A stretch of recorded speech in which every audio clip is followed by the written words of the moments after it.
Hello, friends. This is a new episode of your favorite porcelain encyclopedia, and today the topic is more than pleasant. It's about self-love, about love, about the people closest to us, about pleasant awakenings, about the morning freshness we feel in every breath of air, about the breeze, the singing of birds, and the gentle sun. Mysterious, isn't it? In this episode, we'll be talking about porcelain tete-a-tete sets, or déjeuner. Tete-a-tete set, like many refined things, came to us from France. Tete-a-tete literally translates as in private. They were invented by French porcelain makers specifically for breakfast in the 18th century. A classic tete-a-tete set consists of a tray, a teapot or coffee pot, 2 teacups with saucers, a creamer, and a sugar bowl. But tete-a-tete or déjeuner sets aren't necessarily just for 2 people, and we'll talk about that a bit later. Here we see a traditional set from the second half of the 18th century. Rich gilding and lavish voluminous decoration. They tell us that this is France. The Rococo era, flowers and a spring forest and playful romantic scenes. Or this tea set, already from Meissen, artistically light, with scenes of courtship and rendezvous. These are probably the earliest examples in my collection. Before we look at many other options from different eras and manufacturers, I suggest we clarify some terms. The general name for tea and coffee sets for breakfast is déjeuner. In fact, it comes from the French word for breakfast. But the set of items included in the service determines whether it is a tete-a-tete, an egoist, or a solitaire. For example, this is a classic tete-a-tete breakfast set for 2. If breakfast is served for 1 person, it's called an egoist. Moreover, an egoist can consist of just a tea or coffee cup and saucer set, and of course a teapot. The egoist set can also be called a solitaire. Another term used for tea and coffee sets is cabaret. But this is when there are 3 or more tea sets in a set. So we've sorted out the terms. Now let's admire the diversity. Déjean services. I suggest going through the manufacturers. And since France has offered us this luxurious format for breakfast, let's start with it. Limoges has always been distinguished by its tender motifs. These are the kind of déjeans the factory offered to its consumers. And this is already the end of the 19th century.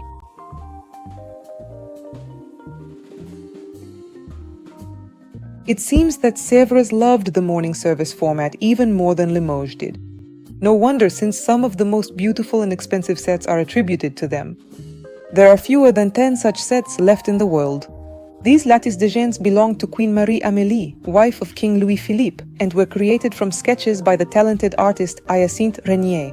They were made during the period from the 1830s to the 1860s.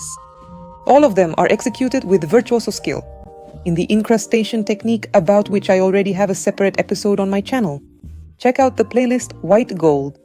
Today, Queen Marie Amélie's tete-a-tete sets are found in private collections or museums. This one, for example, was once part of Yves Saint Laurent's personal collection and was sold at a Christie's auction in 2009 for €361,000. Be honest in the comments and tell us if you'd like a similar breakfast set or if you're already the proud owner. Déjeans. Share? Well, we will continue looking at the French versions of déjean, and I recommend waiting. Stories about products from Germany, Austria, and Russia. So watch the episode to the end. And of course, we can't go without mentioning the most luxurious tete-a-tete of that era in the bulldog style. By the 19th century, Sèvres artists had embraced the Empire and Biedermeier styles. Take a look at these examples and their first-class craftsmanship. Royal households and aristocracy traditionally placed their orders with French manufactories. For example, take a look at this exceptional déjeuner set in the Empire style with rich portrait painting, which Prince Yusupov commissioned from Sèvres. Let's see what England has to offer, the place where tea culture has been elevated to a national tradition. Here are some options from Wedgwood in pink and lavender colors. Here's a Royal Worcester set from 1881, which now belongs to an art museum in Japan. Or the Imari style from Derby, vivid for lovers of Eastern themes. Manufacturers from Germany also loved déjeuner sets very much.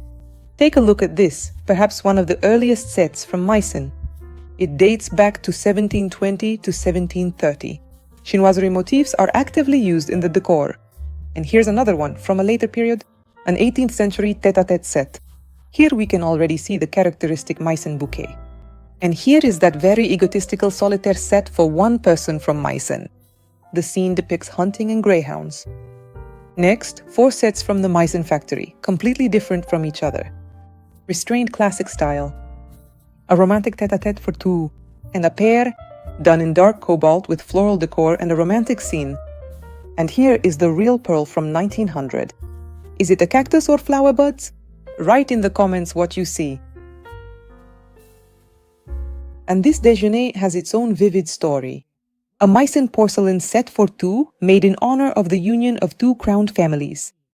This set was possibly a gift from the Saxon Prince Anton to his wife Maria Carolina of Savoy, in whose honor the letter C was depicted in a floral monogram. Their wedding took place in Italy on September 29, 1782.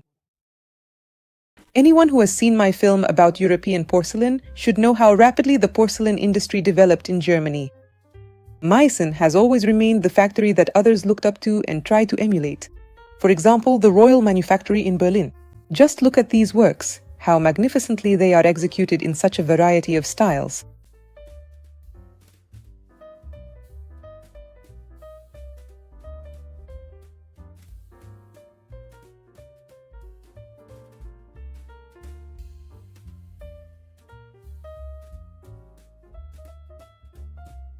And just a little bit more.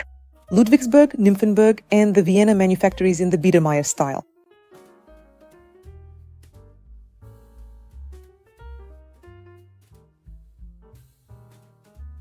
And this is also Vienna from the year 1771. Here as well, a rather restrained Viennese set with green landscapes. Next, Vienna, 1807. The Imperial Porcelain Manufactory under the direction of Matthias Niedermeyer. The Grisaille style, here it is on your screens. A Viennese porcelain breakfast set with children on a lilac background.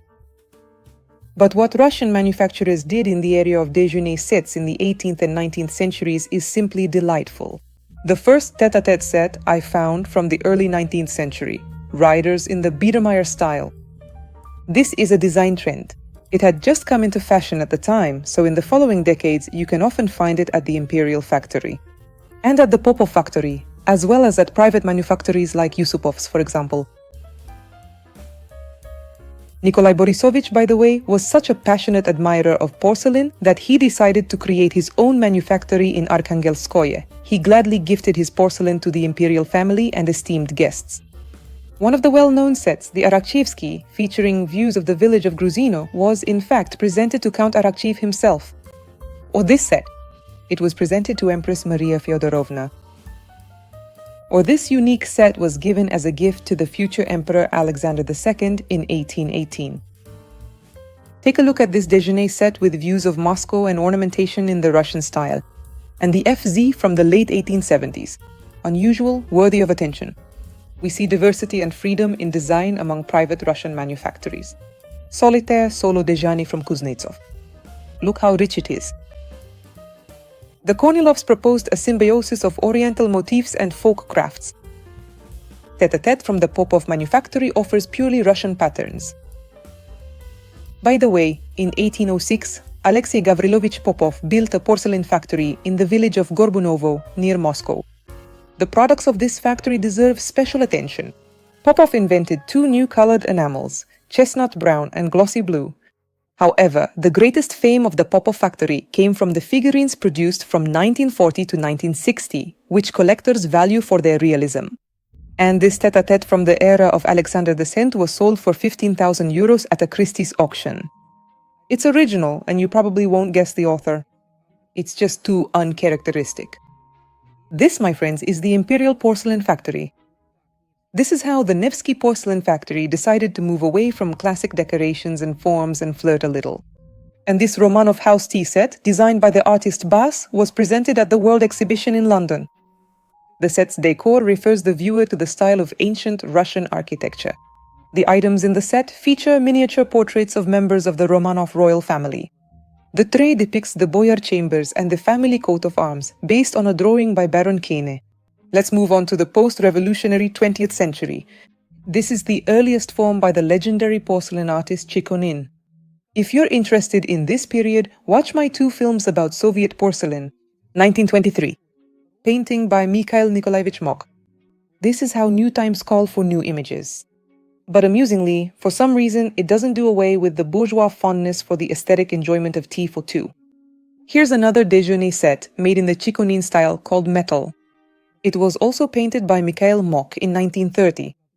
The 20th century, in its search for new forms and fresh ideas, gives us many unusual ones. Déjeuner sets like this one, for example. Or this one, geometric in a neon color, Saxon Art Deco by designer Elsa Nowak, shaped like honeycombs. Next up is a vibrant set from Riga, or this luxurious classic one from the land of the rising sun. Across the Soviet space, there were many attempts to bring déjeuner sets into every home. For example, many people remember this one with napkin rings. Let me know in the comments, do you share a love for this kind of format? Tea parties. That's all for today. Subscribe so you don't get lost, and see you next time.